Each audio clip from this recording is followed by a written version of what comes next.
ಒಂದು ನಗರದಲ್ಲಿ ಇರುವ ರೈಲು ನಿಲ್ದಾಣದಲ್ಲಿ ಒಬ್ಬ ಭಿಕ್ಷುಕನು ಬದುಕುತ್ತಿದ್ದ. ಅವನು ಪ್ರತಿದಿನ ರೈಲುಗಳಲ್ಲಿ ಸಂಚರಿಸುವ ಪ್ರಯಾಣಿಕರಿಂದ ಭಿಕ್ಷೆ ಬೇಡುತ್ತಾ ತನ್ನ ಹೊಟ್ಟೆ ತುಂಬಿಸಿಕೊಳ್ಳುತ್ತಿದ್ದನು. ಒಂದು ದಿನ ಅವನು ಭಿಕ್ಷೆ ಬೇಡುತ್ತಿರುವಾಗ ಒಂದು ಸೊಗಸಾದ ಉಡುಪುಧಾರಣೆಯಲ್ಲಿ ಮೋಹಕವಾಗಿ ಕಾಣುವ ವ್ಯಕ್ತಿಯ ಮೇಲೆ ಅವನ ಕಣ್ಣು ಬಿದ್ದಿತು. ಆ ವ್ಯಕ್ತಿ ತುಂಬಾ ಶ್ರೀಮಂತ ಕುಟುಂಬದವರು ಎಂಬ ಭಾವನೆ ಭಿಕ್ಷುಕ ಮಾಡಿಕೊಂಡನು. ಈ ವ್ಯಕ್ತಿಯಿಂದ ಭಿಕ್ಷೆ ಕೇಳಿದರೆ ಖಂಡಿತ ಉತ್ತಮ ಹಣ ಸಿಗಬಹುದು ಎಂಬಂತೆ. ಆಮೇಲೆ ಅವನು ಆ ಉದ್ದವಾದ ವ್ಯಕ್ತಿಯಿಂದ ಭಿಕ್ಷೆ ಕೇಳಲು ಹೋದ.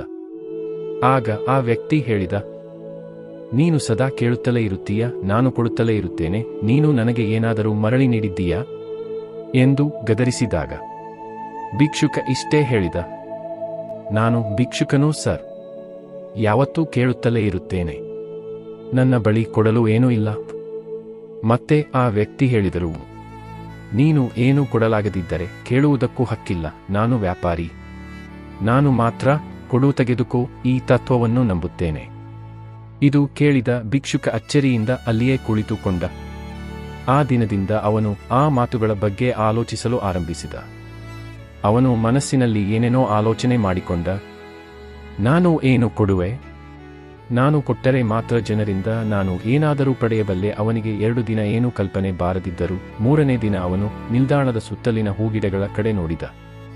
ಅವುಗಳಲ್ಲಿ ತುಂಬ ಸುಂದರ ಹೂಗಳು ಹಬ್ಬುತ್ತಿದ್ದವು. ಅವನು ತಕ್ಷಣ ಅಂದುಕೊಂಡ, ನಾನು ಇಂದಿನಿಂದ ಭಿಕ್ಷೆ ಕೊಡುವವರಿಗೆ ಹೂಗಳನ್ನು ಕೊಡುವೆ. ಇದು ಅವನು ಆಚರಿಸತೊಡಗಿದನು. ಜನರು ಅವನಿಂದ ಹೂಗಳನ್ನು ಪಡೆದು ಸಂತೋಷದಿಂದ ತೆಗೆದುಕೊಂಡರು. ಕೆಲವೇ ದಿನಗಳಲ್ಲಿ ಅವನು ಗಮನಿಸಿದ, ಈಗ ಭಿಕ್ಷೆ ಹೆಚ್ಚು ಸಿಗುತ್ತಿತ್ತು. ಜನರು ಸಂತೋಷದಿಂದ ಹಣ ನೀಡುತ್ತಿದ್ದರು, ಏಕೆಂದರೆ ಅವರು ಖಾಲಿ ಕೈಯಲ್ಲ, ಪ್ರತಿಯಾಗಿ ಏನಾದರೂ ಹೂವು ಪಡೆಯುತ್ತಿದ್ದರು. ಇದರಿಂದ ಅವನು ಒಂದು ದಿನ ಹೂವುಗಳಿಂದ ಹಣ ಸಂಗ್ರಹಿಸಿ ನಿಜವಾದ ಹೂವಿನ ವ್ಯಾಪಾರ ಆರಂಭಿಸಿದ. ಎಷ್ಟು ದಿನಗಳಲ್ಲಿ ಅವನು ಒಂದು ದೊಡ್ಡ ಹೂವಿನ ವ್ಯಾಪಾರಿಯಾದ. ಆತನ ಆತ್ಮವಿಶ್ವಾಸ ಮತ್ತಷ್ಟು ಹೆಚ್ಚಿದ. 6 ತಿಂಗಳ ನಂತರ ಅದೇ ನಿಲ್ದಾಣದಲ್ಲಿ ಅವನು ಮತ್ತೆ ಆ ಶ್ರೀಮಂತ ವ್ಯಕ್ತಿಯನ್ನು ಭೇಟಿಯಾದ. ಈಗ ಅವನು ತಾನೂ ಸೂಟ್ ಬೂಟ್ ಧರಿಸಿದ್ದ ವ್ಯಾಪಾರಿಯಾಗಿದ್ದ. ಶ್ರೀಮಂತ ವ್ಯಕ್ತಿ ಅವನನ್ನು ನೋಡಿದಾಗ ಆಶ್ಚರ್ಯವಾಯಿತು. ಆಗ ಭಿಕ್ಷುಕ ಹೇಳಿದ, ನೀವು ನನಗೆ ಕೊಟ್ಟ ಉಪದೇಶ ನನ್ನ ಬದುಕು ಬದಲಿಸಿತು. ನಿಮ್ಮಿಂದಲೇ ನನಗೆ ಸ್ಫೂರ್ತಿ ದೊರಕಿತು. ನಾನು ಭಿಕ್ಷುಕನಲ್ಲ, ನಾನು ವ್ಯಾಪಾರಿಯೇ.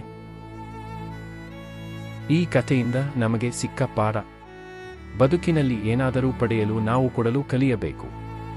ಇದು ಪ್ರಕೃತಿಯ ಸತ್ಯ ನಿಯಮ.